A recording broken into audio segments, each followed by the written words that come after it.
Hello and welcome everybody. Some crazy things have been happening and are going to be happening very soon in Fate Grand Order NA, so we're going to take a few minutes and talk about it. So the thing that just got announced, as I'm putting up this video, maintenance is probably ongoing, and this system will be dropping in the morning or once maintenance is concluded, and that is the Servant Coin system. We're getting this much earlier than anybody expected us to be getting it.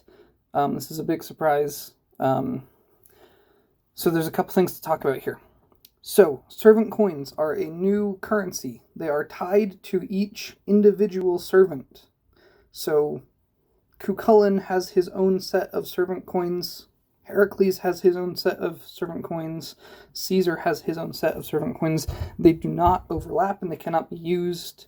You cannot use Cuchulainn's coins on Caesar, and you cannot use Caesar's coins on Heracles, etc.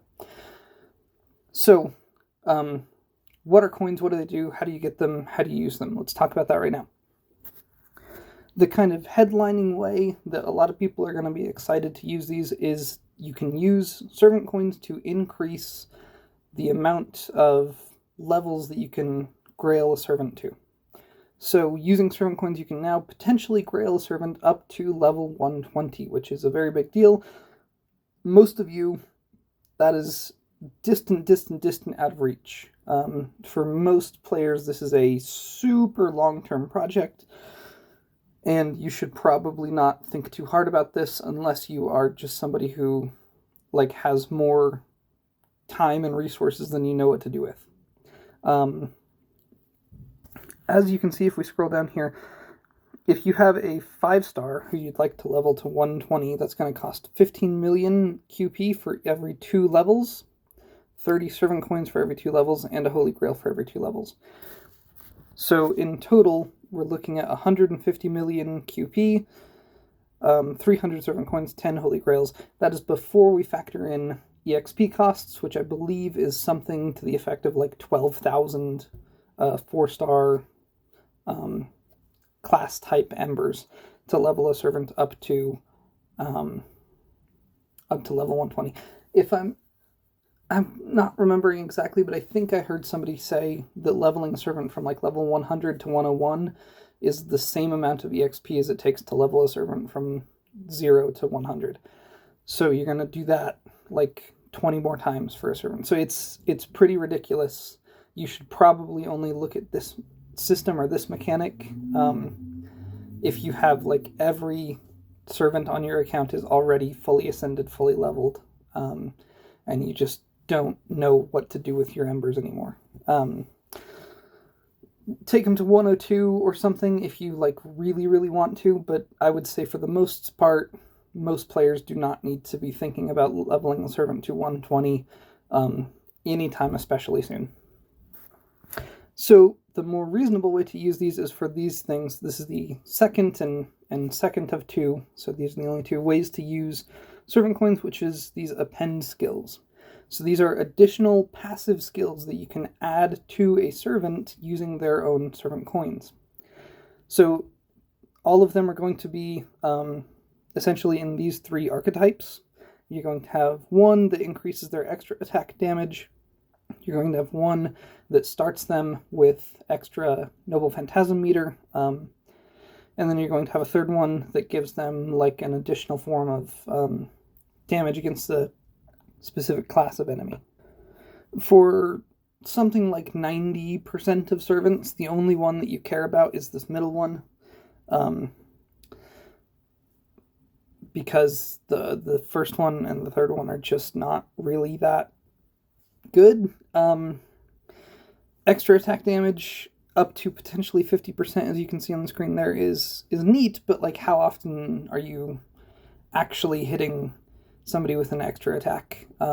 Maybe once or twice per battle most of the time, and if you're farming, which is 80% of this game, probably never in those fights. So that one is just not really going to come into play that often in most servant teams. Maybe if you have somebody who's a solo servant, like a Enkidu or a Cuchulainn, who you take into solo battles all the time, in which case they hit that extra attack at the end of every turn, then maybe this would be a smart investment, but otherwise ignore this first append skill for most of your servants. The third one is just designed in really kind of a frustrating way, which is that for the most part, it's special attack versus some class, but it's almost never the class that the servant actually has class advantage against. So it'll be like you have a Lancer servant and their third append skill will increase their damage against rider enemies or something. Pretty useless, because it's like just bring an assassin to kill the riders. You don't need to... I don't know why you would want to bring your Lancer to kill the rider enemies. So for the most part, the third skill tends to be pretty useless. There's a couple exceptions where maybe if that third skill lines up with the enemy class they have class advantage against, maybe go ahead and invest in this one, but check that very carefully, because the class that is targeted by this third append skill will vary from servant to servant, and it usually has something to do with it's usually more like lore flavored rather than kind of gameplay flavored, if you catch my drift. So the only one that you care about for most servants is the middle one, which will give your servant up to 20% Noble Phantasm gauge.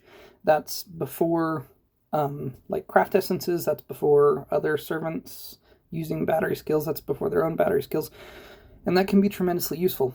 That means if you have one of the rare servants like Sanzang or Nidokris who can charge themselves like 80%, you can take that append skill, level it up, and they can just self-sufficiently Noble Phantasm on turn 1 with no help whatsoever. Or if you have a craft essence that starts your servant at 60%, Devilish Bodhisattva, for example, from the permanent gacha, starts you at 60, and then you have an extra 20 from this append skill, and then you have another 20% from Merlin, and then you've got a turn 1 Noble Phantasm right away. If you have a regular K-scope craft essence, it now becomes 100% K-scope with the addition of this append skill. So this opens up a lot of different things that you can do to really make farming easier for yourself. And this is going to significantly increase some of the things that you can pull off in terms of getting early Noble Phantasms early on into fights without relying on, max limit broken kaleidoscopes 100% of the time. That kind of thing. And as you can see here, you'll come to the append skill menu, you'll unlock it with servant coins, then you just level it like a regular skill. So once again, just prioritize that middle one that gives extra Noble Phantasm meter at the start of the battle. If you are interested in adding any of these append skills to your servants, that should be the one that you look at. Okay, so there are 3 ways to obtain servant coins. Roll a copy of the servant, grail the servant, and then sometimes there will be servant coins related to a specific servant that come up in like event shops, and those are the only 3 ways that you're going to be getting these. You can see this little chart here that explains how many servant coins you will get for each copy of the servant that you get, depending on what type of servant they are. I'm going to link this article in the description of this video, so I'm not going to go over any of this information right here, because you can do it for yourself. 4-star and 5-star servants are going to be, you're going to get servant coins retroactively for them. Anything lower than that, you will have to begin building up a new pool of servant coins from them based on the future summons that you do of them following this update. So if you have 1 billion copies of Caesar, as we all do, we're not going to get 1 billion Caesar servant coins for having summoned him so many times. But you will continue to get Caesar servant coins every time that you summon him going forward, if that makes sense. So 4 and 5 stars, retroactive. 3-star and lower, not retroactive. So just keep that in mind. And then as you increase the bond of your servants, you will get some coins from them here as well. So every 2 levels of additional grailing past 100 is going to cost 30 servant coins. Every append skill that you want to unlock for your servant is going to cost 120 servant coins.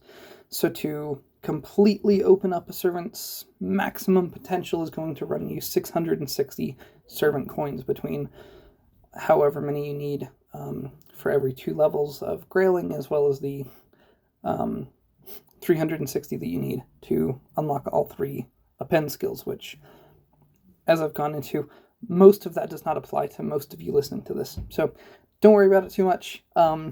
If you have some servants you like using, you might have some servant coins come in for them if they're a 4 or 5 star, in which case your first priority should be to gather up 120 of them through bond increases or previous summons and unlock the middle append skill, monoloading or whatever it's been localized into being called, that will give them a free 20% Noble Phantasm gauge at the start of every fight. So that's what I want all of you to do. The other thing that I want to run by you all, let me go back. Okay, so let's talk a little long-term strategy on all this. Eventually, there will be like a servant coin shop where you can spend, I think it's 2,000 servant coins, and get a Holy Grail like every month. So if you have a servant like Caesar, for example, where you're gonna eventually have thousands of servant coins for him and not need most of them, you can stockpile those and use them to eventually buy Holy Grails once per month for, I think, 2,000 servant coins. And that's a pretty cool thing. Holy Grails are really hard to come by.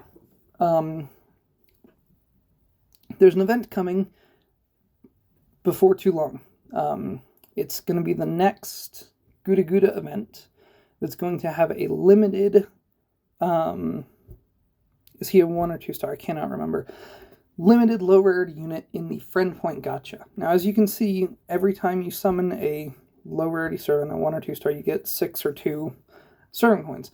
The servant in the friend gacha for this event and this event only, since he's limited, is actually going to give like 15 servant coins for himself every time he's summoned from that friend point gacha. So you're going to hear a lot of advice of, as soon as this drops, people are going to say, hey, use up all of your friend points and try to get as many copies of whoever as you can, or wait until the anniversary event and use up a bunch of friend points there. I think the smart play is to wait until that event and then try to summon that limited character as many times as you can, because he's going to give 15 of his own servant coins for every summon. So you could stockpile potentially tons and tons and tons of excess friend points that you're never, or excess servant coins, excuse me, that you're never actually going to use on him, but that you can use for next like 6 or 7 months to buy yourself a bunch of Holy Grails. So consider doing that.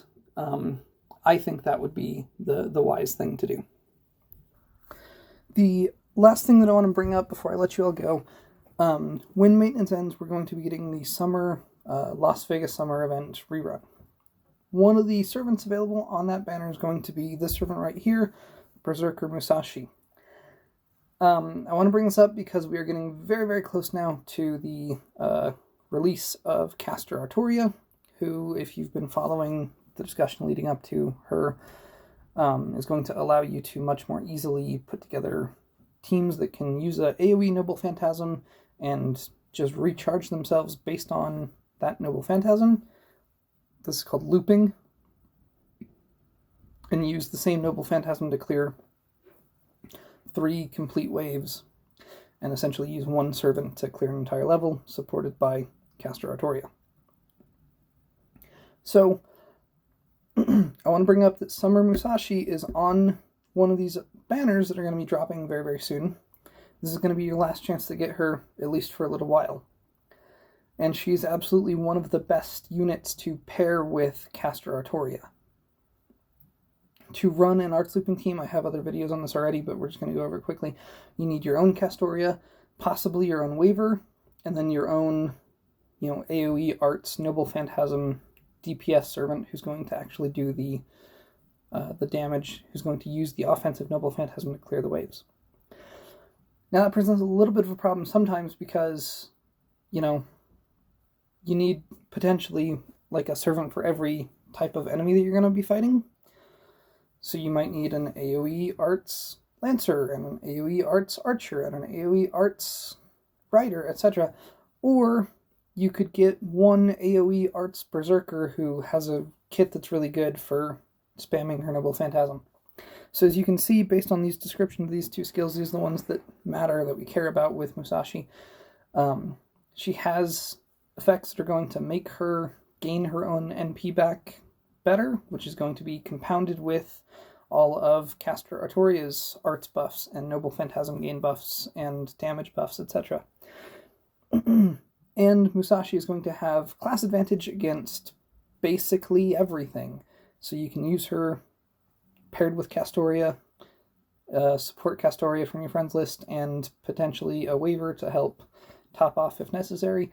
You can use her in pretty much every level and every node. And so there's a couple other servants who can kind of fill the same role. Space Ishtar, Summer Kiara, who's also coming out in a couple weeks to a month. But those servants are more often than not going to have to deal with neutral class damage, where Musashi does not have her own ability to charge her own Noble Phantasm, which makes her a little bit tricky sometimes. She does get better damage, and you don't need to have her at multiple NP levels to still get good performance out of her in an arts looping team. So I just want to put all this in front of you and say, if you have courts to spare, maybe consider picking up Summer Musashi. And just to demonstrate that, I've put together kind of what you need to do before you have Caster Artoria. Caster Artoria, by the way, her skills are so crazy. She, by herself, replaces Tomomo, Paracelsus, and Nero Bride in this team. And basically gives just as many, or just as potent buffs as all three of them put together. And she's just one Caster Artoria. The fact that you're going to be running two Caster Artorias in most arts looping teams just really puts it over the top. So we'll just do the things that you have to do when you don't have Caster Artoria for now. She's still a few weeks away.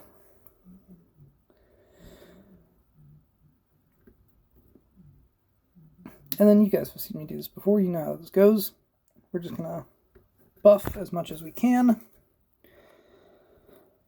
Use Musashi's last two skills, and then she'll be able to do this, and then you'll see it'll get even better one day when we actually do have a Caster Artoria, and specifically two Caster Artorias to pair with her in the same team.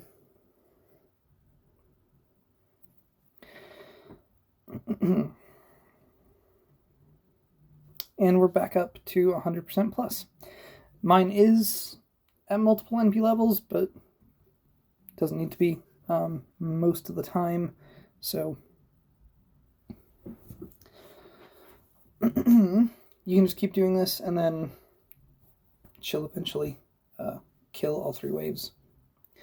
And this is the way that Castoria is basically going to work, is she gives so many arts buffs and NP buffs and damage buffs that she makes pretty much any servant who has a AoE Arts Noble Phantasm with more than one hit into somebody who can do what I'm doing here with Musashi, and just use their Noble Phantasm to refill their own Noble Phantasm and just roll right through stuff.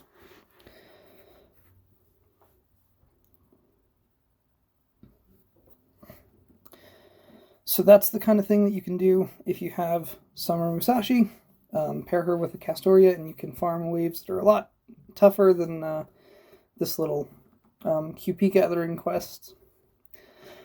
So, just something to consider. There's other servants who can do this same kind of thing. Most of them do not have Berserker class and can be transferred with no thought to pretty much any kind of quest in the same way that Musashi can. So she's a really good pickup to have for lots of players, if we're being real. and specifically anybody who is interested in forming effective arts looping teams, which is probably a lot of you. Okay, in the description of the video, there's going to be a link to that article that I was using. It's going to go into much more depth on all of those topics than I was able to. So please give that a read. It'll tell you a lot of detail about how many servant coins you get for each type of servant, for each type of bond increase, or for each acquisition. It'll tell you about how many servant coins every type of thing costs. I know I went over some of this, but just more depth, more information, always a good thing. So that'll be there. My in-game follow code will be there. This is my support list right now. You can give me a follow, and if you're still in part 1, you can use this list of servants to help you out. I'm also going to have my Discord username in there. If you'd like to chat about anything, you can put it in the YouTube comments, of course, or if you prefer, if it's more your style, you can contact me privately on Discord. So thank you so much for watching. I hope some of this was a little bit helpful to some of you. I will catch you next time.